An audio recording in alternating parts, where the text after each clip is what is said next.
le monde, je suis en compagnie de Stéphane Fortin, le fan numéro 1 de Gros Méné et Fred Fortin, et le frère biologique de Fred Fortin pour nous parler de la venue de Gros Méné.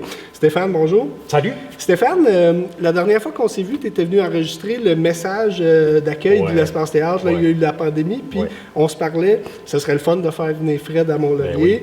Là, dans les temps de la pandémie, ça a été plus complexe. On sentait qu'il y avait comme un projet qui se tramait en arrière pour Fred.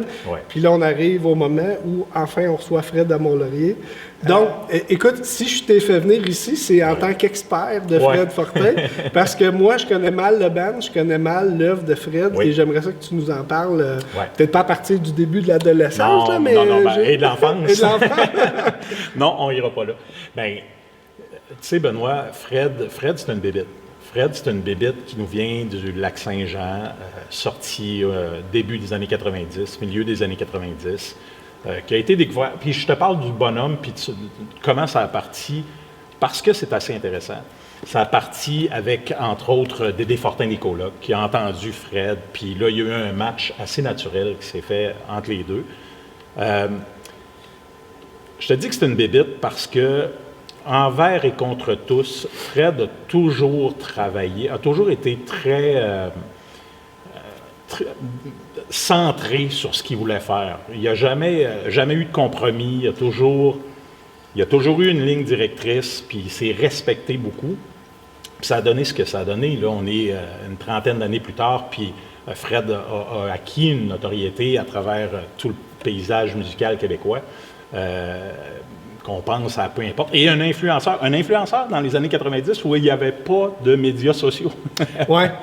Parce que si je prends l'œuvre de Fred ou ce qui est découlé après Fred Fortin, ben tu as eu les Carquois de ce monde, tu as eu les Vincent Vallière qui ont parlé de Fred, qui ont été influencés, Marie-Pierre Arthur qui a été influencée par Fred, Louis-Jean avec Carquois bien sûr. Donc, un paquet de jeunes qui sont arrivés, qui ont trouvé un son, qui ont trouvé une couleur musicale dans la bébite Fortin, puis qui se sont accrochés à ça, puis il en est sorti un paquet de bons bands rock, punk au Québec. Fred a collaboré avec tous les noms pratiquement. Tu vois, en ce moment, on parle de Gros Méné, qui s'en vient nous voir. Gros Méné, à la base, c'est le drummer des colocs, avec Fred Fortin. Et Pierre Bouchard, qui avait travaillé avec. C'est greffé Olivier Langevin, son acolyte de toujours, Olivier, son guitariste, et Pierre Bouchard, bien sûr, c'était à ce moment-là. Et là, dans ces albums-ci, ben là, tu offres un François qui était avec Carquois, qui est le claviériste François Lafontaine, qui était le claviériste de Carquois. Tu vois, je suis déjà content de t'avoir fait venir juste pour ça. J'en ai plus appris que si j'avais lu tout ce qu'il y a sur les sites web. On parlait de ligne directrice, créatrice de Fred ou de Gros Méné. Est-ce qu'on peut dire les deux, c'est la même chose? C'est pas la même chose, non. Fred a son projet, a le Fred Fortin qu'on lui connaît, mais Gros Méné, c'était... Écoute, on pourrait lui demander, puis probablement qu'il y aurait la même optique, mais Gros Méné, on dirait que c'est une forme d'exutoire rock, sale, pesant, d'un beau match de gars qui retournent ensemble, travailler dans un garage, puis à faire du gros son, puis du gros rock.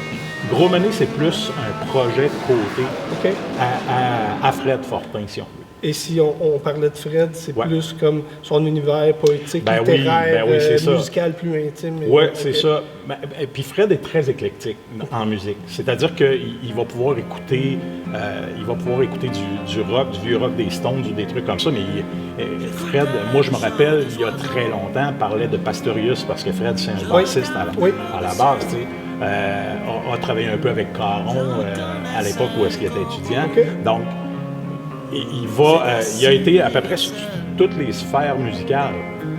Mais quand il revient à son gros rock pesant, les grosses basses, les grosses sections de rythme, le drum, la bass, puis le son, le gros son, ben là, c'est de là où je te parle de l'exutoire de Fred. C'est quand il se retrouve avec sa gang, puis il a l'impression de jammer avec les gars dans son garage. Oui, je comprends. Moi, j'adore le côté plus brute. Là, oui, c'est exactement ça. Ouais. Pour ceux qui sont venus voir Rouge Pompier la dernière fois, vous aviez vu qu'on avait fait un setup de salle unique. On était 360 alentour du Ben. Cette fois-ci, il y a trop de monde sur la scène, mais on a quand même pris le temps de se faire une configuration qui est unique puis qui va être beaucoup plus proche du Ben, un peu comme si vous étiez dans un bar, en fait. Donc, c'est un rendez-vous jeudi le 1er décembre prochain, mais moi, je montre mes faiblesses, moi qui connais rien, mettons, gros méné, là, je m'attends à quoi? À me faire dépeigner? Ah, tu t'attends de faire dépeigner. Okay. Mets-toi un bon élastique sur ta couette de cheveux. Ça marche. Oui, écoute, puis c'est le fun que vous fassiez ça dans cette formule-là, parce que c'est ce que les gars aiment. Quand ils ont une proximité avec leur public, quand ça bouge, quand ça danse, c'est du bon gros rock. C'est le fun de se perdre avec eux, comme si nous aussi, on faisait partie du band. Ouais. C'est un peu ça l'objectif du gros gras aussi, puis tout le kit. Donc, est-ce que tu vas être avec nous? C'est sûr. Good. OK, super. Stéphane Fortin, frère de Fred Fortin, fan numéro 1 de Fred Fortin. Merci pour l'expertise. Ça te fait plaisir. Merci. Bye.